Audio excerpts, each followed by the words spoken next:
और चर्चा आज अंतर्राष्ट्रीय योग दिवस पर होगी, योग पर, मेडिटेशन पर और आसन पर। बताइए किस हिसाब से आप योग को अपनी जिंदगी का एक अभिन्न हिस्सा देखते हैं। नमस्कार और आपको बहुत बहुत बधाई हो इस योग दिवस के ऊपर में। और जैसा आपने पूछा कि मैं मेरी जिंदगी में कैसे योग को देखता हूँ, तो मैं तो ये कह सकता हूँ, शायद ये छोटा मुंह बड़ी बात होगी क्योंकि बड़े बड़े सेलिब्रिटी सब आपके चैनल पे आ जा रहे हैं, तो मैं उसके अंदर में ये कहूँगा तो जरूर बहुत जो साहस वाली बात होगी कि मैं ये कह सकता हूँ कि मेरी जिंदगी भी योग से उसी तरह जुड़ी हुई है जिस तरह की एक योगी तो नहीं लेकिन एक स्टूडेंट की होनी चाहिए अपने प्रयास के अंदर। और मैंने एक चीज ये पहले और चूंकि आपको मालूम है कि मेरा जो तन मन धन जो पूरा है वो अर्पण है, वो है शेयर बाजार के ऊपर, वो इन्वेस्टिंग में अर्पण है जब से मैं पैदा हुआ हूँ तब से, और शायद वो जन्मों जन्मों का मेरा संबंध है उसके साथ में। लेकिन एक चीज मैंने पहले ये जरूर सीखी कि जो मैं आपके साथ शेयर करना चाहूंगा कि पहला सुख स्वस्थ तन, दूसरा सुख संतुष्ट मन, तीसरा सच्चे मित्र परिवार और चौथा सुख सदुपयोगी धन। तो अगर आप इसको अगर देखें तो ये जो पहले की जो दो लाइन है कि पहले जो है कि स्वस्थ तन और दूसरा संतुष्ट मन, ये आपको पूरी जिंदगी आपके काम आने वाला है और ये पूरी जिंदगी आपके साथ में चलने वाला है। चाहे आपके पास में धन नहीं है तब भी यही आपका एक सहारा है, जब धन है तब भी ये आपका सहारा है, और उसके बाद अगर धन कम हो जाता है तब भी आपका पूरी जिंदगी ये आपका सहारा रहने वाला है। आपके बिलियंस ऑफ डॉलर्स या ट्रिलियंस ऑफ डॉलर्स की कोई वैल्यू नहीं है अगर आप उसको भोग नहीं सकते हैं, अगर आपका स्वास्थ्य उस लायक नहीं है कि आप उसका आनंद उठा सकते हैं, तो आपके लिए वो बेकार है, वो आपके लिए कागज के जैसे हैं वो। तो उन चीजों को नियंत्रण करने के लिए, और संतुष्ट मन, ये तो हो गया आपके तन की बात, और मन भी, क्योंकि मन तो इसकी तो कोई सीमा नहीं है, संतुष्टि की कोई सीमा नहीं है, तो कहीं ना कहीं आपको फुल स्टॉप करना पड़ता है आपको लाइफ में। जितना भी मिल जाए वो भी कम है, आदमी को हमेशा ऐसे ही लगता है। मैं एक उदाहरण दूंगा। एक बार मैं जा रहा था गाड़ी में, मैंने देखा सुलभ शौचालय जो कि पब्लिक टॉयलेट है, वहां पर बाहर में बैठा एक आदमी 4-4 आना इकट्ठे 8 आना इकट्ठे करता होगा। वो बैठ कर वहां गाना गा रहा था, बाहर बैठ कर टेबल लगा के अपनी बक्सा वक्सा रख रखा था और वो गाना गा रहा था। तो मैंने देखा, मैं उसको ये समझ में आया कि देखो ये जीवन है, ठीक है। तो वो संतुष्टि जो मन है वो जरूरी नहीं है वो पैसे से आती है, पैसा बहुत जरूरी है, मैं ऐसा नहीं कहता हूँ, लेकिन संतुष्टि जो मन की है वो सर्वोपरि है। तो ये दोनों चीजें आपकी जिंदगी में साथ रहने वाली है, और मेरे को योग के कारण इस चीज का शायद बहुत मेरे को फायदा हुआ है, और इसीलिए मैं उसको अपने जीवन में घोलता हूँ या घोल रहा हूँ, और यही मेरा प्रयास कर रहा हूँ ताकि मेरा मन जो है वो संतुष्टि रहे और स्वास्थ्य है वो मेरा परफेक्ट रहे। जी, तो ये बताइए केडिया साहब, कौन कौन से आसन आपको पसंद है। हमारे सामने कुछ फुटेज फिलहाल स्क्रीन पर आती हुई आपको दिख रही है। बहुत ही पारंगत तरीके से आप फिलहाल मयूर आसन करते हुए दिख रहे हैं। हाजमे के लिए और ख़ासकर ऊपरी बॉडी स्ट्रक्चर के लिए ये एक अच्छा आसन है, आपको मजबूती दिलाता है, और आप बहुत ही बढ़िया तरीके से ये आसन करते हुए। कौन कौन से आसन मयूर आसन के अलावा आपको पसंद है? आसन तो देखिए कई पसंद है मेरे को, और लेकिन मैं परफेक्ट नहीं करता हूँ, मैं वर्क इन प्रोग्रेस हूँ। जिस तरह मेरा शेयर बाजार में जो मेरा इन्वेस्टमेंट है या जो मेरा शेयर बाजार की जो मेरी जर्नी है वो भी वर्क इन प्रोग्रेस है, उसी तरह योगा का भी जो मेरा जो है जो मेरी जर्नी है वो वर्क इन प्रोग्रेस है। और मयूर आसन चूंकि इसके लिए डिफिकल्ट तो दुनिया में कुछ भी नहीं है, लेकिन इसके लिए अभ्यास की जरूरत पड़ती है। ये दूसरे आसन के जैसे ऐसे नहीं है कि आप तुरंत कर सकते हैं या 15 दिन 20 दिन की प्रैक्टिस करें तो आप कर सकते हैं, ऐसा नहीं है। इसमें थोड़ा टाइम लगता है लेकिन आप कर सकते हैं, मेरे से बहुत अच्छा कर सकते हैं लोग। तो मेरे को ये मयूर आसन चूंकि वो टफ है और अपने को आदत है पंगा लेने की टफ चीजों से, तो अब ये समझ लीजिए, तो इस बोलकर मेरे को मयूर आसन अच्छा लगता है। और उसके अलावा जो बकासन जिसको बोलते हैं, कुछ लोग क्रोआसन भी बोलते हैं, और तो वो भी मेरे को पसंद है क्योंकि वो भी थोड़ा टफ है, उसके लिए भी बॉडी में फ्लेक्सिबिलिटी चाहिए। और इस बोलकर मेरे को वो आसन भी, और चक्रासन एक है जो मैं करता हूँ, या वो भी मेरे को अच्छा लगता है। इसके अलावा सूर्य नमस्कार जो कि बड़ा माने जो रोज करने अभ्यास जिसका रोज करना चाहिए वो मैं इन दिनों रोज कर रहा हूं मैं वो, तो ये आसन मेरे को ज्यादा पसंद है। काक आसन आपके सामने प्रस्तुत करते हुए दिखा रहे हैं केडिया साहब, और साथ ही साथ बहुत ही अच्छी और मजबूत पकड़ आपकी चक्र आसन पर भी है। इसको धर्म धनुरासन भी कहते हैं। थोड़ा बहुत मैं भी कर लेता हूं, लेकिन उतनी सफलता से और उतनी अच्छी तरीके से नहीं जितने हिसाब से आपको केडिया साहब करके दिखा रहे हैं। लेकिन ये बात तो बहुत अहम है कि प्रसन्न चित्त और प्रसन्न मन और अच्छा धन ही आपको जिंदगी में काम देता हुआ दिख सकता है। वीरेंद्र जी। जी हाँ, केडिया साहब, यकीन मानिए आपका जो पहला उत्तर था ना वो बड़ा खूबसूरत था, और आपके चेहरे पे जो मुस्कुराहट है ईश्वर करे ऐसे ही कायम रहे। ये बताइए सर, बीते 2 साल में इंसान की जिंदगी में एक बहुत बड़ा बदलाव आया है, work from home culture. IT ने तो इसको अडॉप्ट ही कर लिया है, और शायद ये काफी समय तक चले। हम खुद वर्क फ्रॉम होम कर रहे हैं। घर में रह के अपने आप को खुश रखना, साथ ही साथ प्रोफेशनली अगर आप देखें एंगेज रखना, प्रोफेशनली अपने स्किल्स को डेवलप भी करना और मुस्कुराहट भी कायम रखना, हेल्दी भी रखना, आपको कहीं ना कहीं वेल्थ भी क्रिएट करनी है। इसका फॉर्मूला क्या हो सकता है?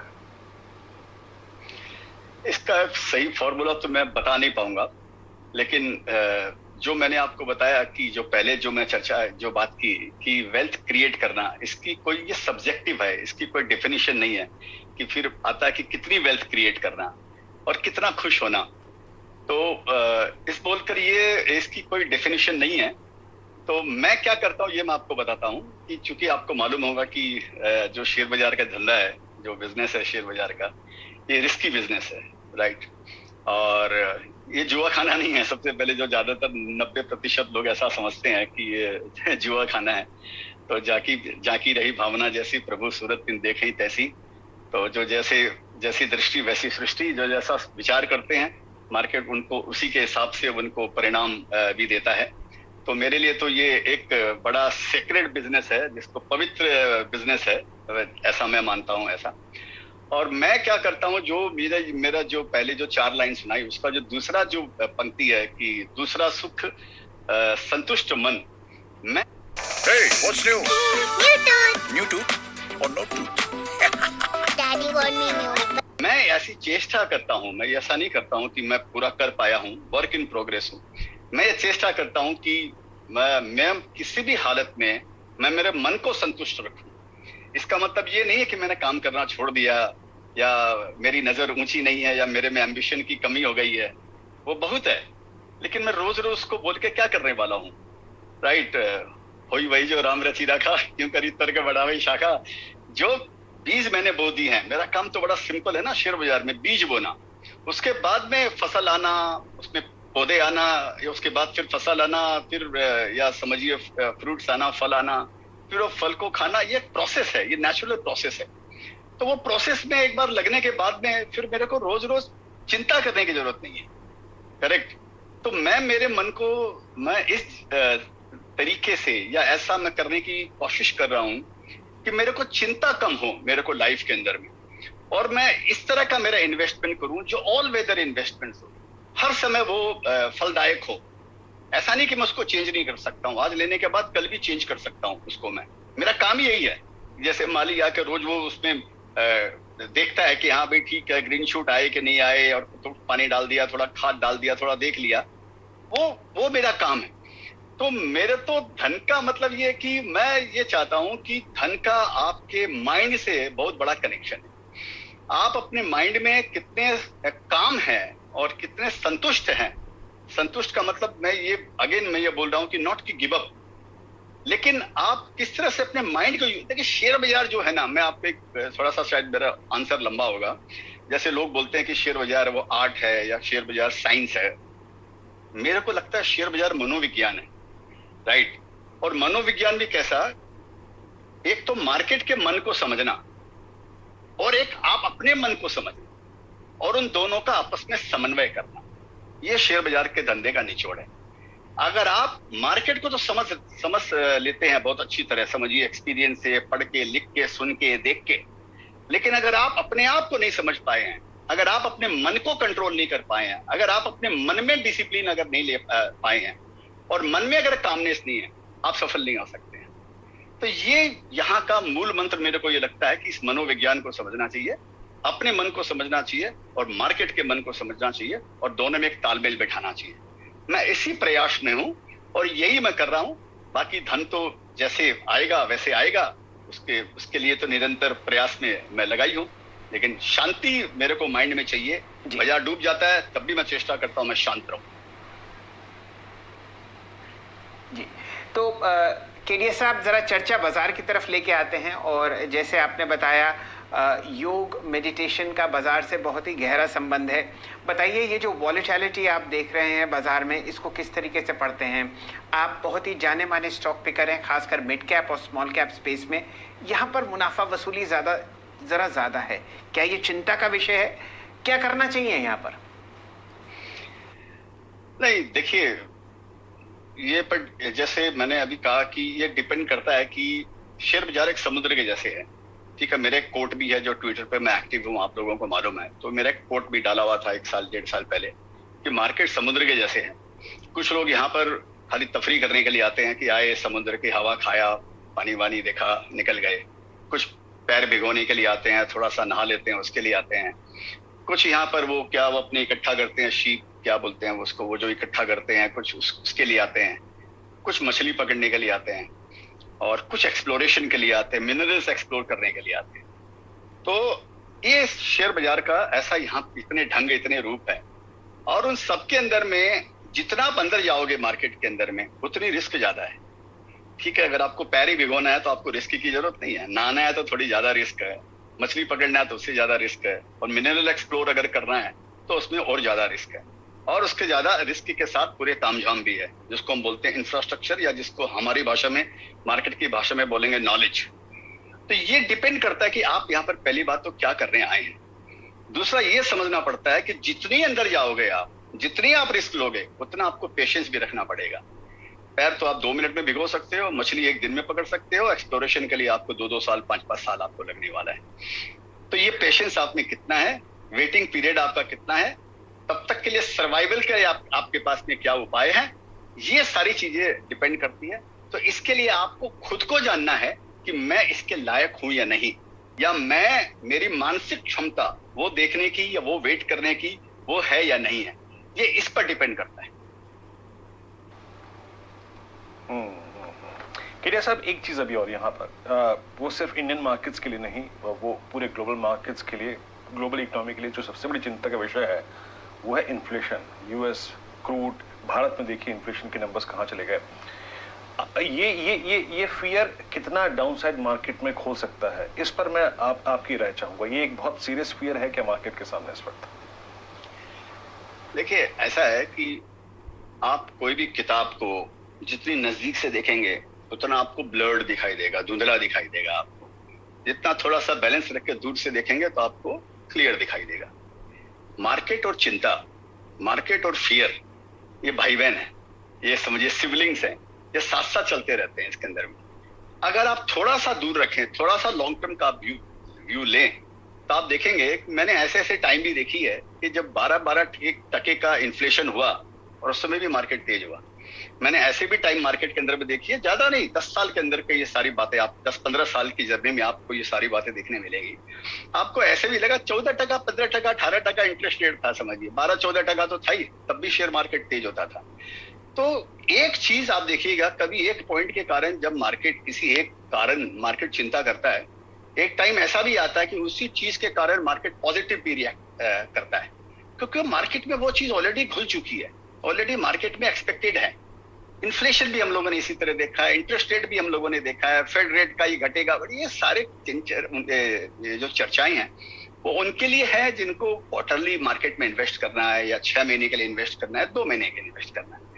मैं इन चीजों पर ज्यादा ध्यान नहीं देता हूं। आप सच अगर पूछे तो मेरे को एक बॉल पार्क एक फिगर मेरे को याद रहता है, इन्फ्लेशन 6% है या कितना परसेंट, एग्जैक्टली 6.53 है, ये है वो, मैं उसकी चिंता भी नहीं करता हूँ, क्योंकि मैं देख रहा हूँ या मैं वेट कर रहा हूँ 10 साल के लिए। तो जैसे मतलब समुद्र में आप जाओगे और एक्सप्लोरेशन अगर आपको करना है तो आंधी भी आएंगी, तूफान भी आएंगी, लहरें भी आएंगी, कामनेस भी मिलेगी, गर्मी भी लगेगी, धूप भी लगेगी, भूख भी लगेगी, प्यास भी लगेगी। आपको सबको उसको कंट्रोल करना है। तो आपको अपना जो स्ट्रक्चर जो करना है इन्वेस्टमेंट का, ये उसी हिसाब से करना है। मेरा गाना है, जैसे आपको मालूम है कि मैंने 7-8 गाने, कुछ गाने मैंने शेयर बाजार पे लिखे हैं और गाए और यूट्यूब पे डाले हैं। तो गाने का एक लाइन है, वो गाना उस पे है कि मैं शायर बदनाम मैं चला, उसी पर एक गाना मैंने जोड़ा था कि मैं बेयर बदनाम मैं चला। उसका एक अंतरा है कि कभी DI, कभी FI, इन्फ्लेशन, कभी तेल, कभी डॉलर, कभी बारिश, इन सब का है ये खेल। प्रॉब्लम्स के हैं कई नाम यहाँ, जरा हटके जरा बच के, शॉर्ट टर्म में मेरी जान। तो ये शेयर बाजार पे फिट होता है। तो चलता रहेगा, कभी ना कभी आप बीमार पड़ोगे, कभी आपको ये प्रॉब्लम बॉडी में होगी, कभी सिर दुखेगा, कभी वो दुखेगा, कभी जाड़ा लगेगा, कभी सर्दी लगेगा। आप स्ट्रक्चर अपना ये सब चीजें कीजिए और ज्यादा ये सब चीजों पे ध्यान मत दीजिए। ये सब ध्यान देने के लिए हमारे पास में FIIs हैं, म्यूचुअल फंड वाले हैं, उनको ध्यान देने दीजिए। ये सब चीजें समय के साथ अपने आप एडजस्ट हो जाती है, ऐसा मेरी धारणा है। तो केडिया साहब, ये बहुत ही आपकी बहुत बढ़िया सोच है जो हमारे उन स्टॉक पिकर्स और उन दर्शकों को ध्यान देनी है जिन्होंने बाजार में अभी अपना पहला कदम उठाया है। केडिया साहब, थोड़ी चर्चा आपने जिंदगी की करी, उससे ज़्यादा चर्चा योग की और किस हिसाब से आपको पोर्टफोलियो स्ट्रक्चर करना है उस पर किया। आपके पोर्टफोलियो पर कुछ सवाल मैं रखूंगा। ये बताइए, पिछले 3 महीने में कोई हेर फेर, कुछ एडिशन या कुछ डिलीशन किया हो आपने अपनी होल्डिंग्स में? पक्का याद नहीं है, लेकिन किया है। लेकिन क्या एग्जैक्टली?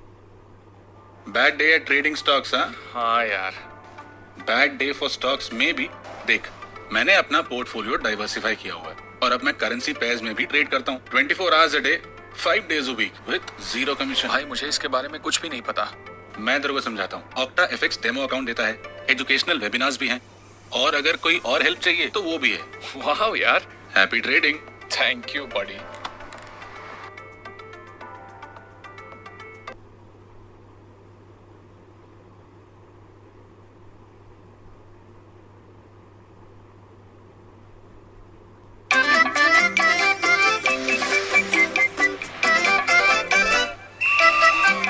क्या, जैसे कुछ शेयर, जैसे मेरे पास में कुछ फार्मा के शेयर्स थे मेरे पास में, न्यूलैंड लैबोरेटरीज, 2% कुछ होंगे, मैंने वो 1% बेचा, 1% मैंने रखा है। और एक तो ये मेरे को याद आता है, और बाकी कोई विशेष हेर फेर मेरे ख्याल से मैंने नहीं किया। कुछ हाँ, थोड़ा बहुत जो शेयर मेरे पास में परसेंटेज में नहीं थे लेकिन वो भी बड़ी क्वांटिटी में थे, उनको भी कुछ में मैंने मेरा प्रॉफिट बुक किया उनके अंदर भी। और कुछ नए शेयर्स भी मैंने लिए हैं, तो वो जो रिलेटेड टू हॉस्पिटल इंडस्ट्री है और हॉस्पिटैलिटी इंडस्ट्री है, तो इनसे रिलेटेड कुछ मैंने शेयर्स मैंने ऐड किए हैं। जी, तो केडिया साहब, जरा खुलासा कीजिए, आजकल हॉस्पिटल और हॉस्पिटैलिटी में कोई फर्क नहीं है, 5 सितारा हॉस्पिटल भी दिखते हैं और बढ़िया आपको हॉस्पिटैलिटी में मूवमेंट भी आता हुआ दिख रहा है। 1-2 अगर आप नाम लेंगे तो हमारे दर्शक बहुत खुश होंगे। ना सिर्फ योग पर टिप्स बल्कि बढ़िया स्टॉक पिक्स भी शेयर कीजिए। देखिए, पहला बात तो जैसे आपको मालूम है, मैं कंसल्टेंट नहीं हूँ, ना मैं ब्रोकर हूँ, मैं प्राइवेट इन्वेस्टर हूँ, खुद के लिए खाली इन्वेस्ट करता हूँ। तो मेरी राय का कोई महत्व नहीं है क्योंकि मैं उसके लिए क्वालिफाइड नहीं हूँ, और मेरी चीजें भी बहुत मैंने गलत भी होती है, ये भी आप ध्यान में रखिएगा। फिर भी आपके लिए मैं शेयर करता हूँ, और ये जो मैंने लिए हैं ये भी मैं आपको बता देता हूँ।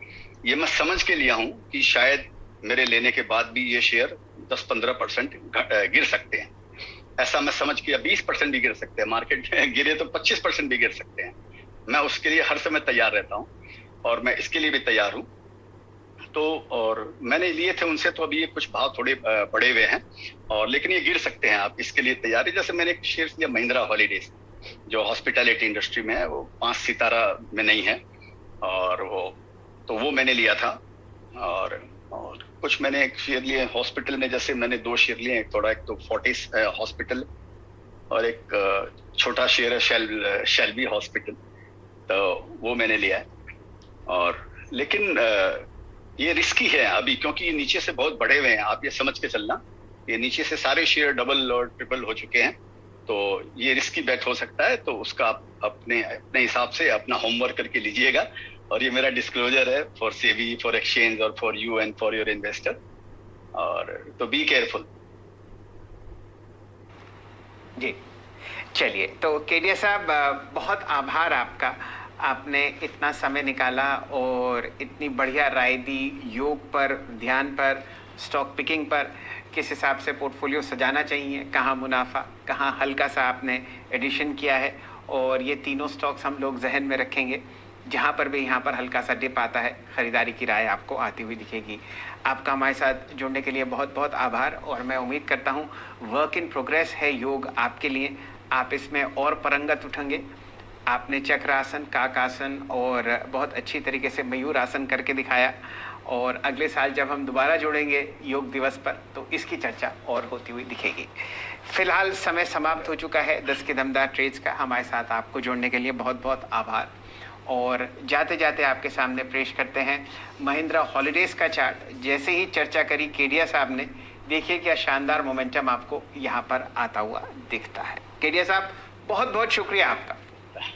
सॉरी, या इसी चीज से डर लगता है। बोला कि ये ऐसा नहीं होना चाहिए कि बिना आप अपना होमवर्क किए बिना अगर ऐसे लेंगे तो फिर मुंह की खानी पड़ सकती है।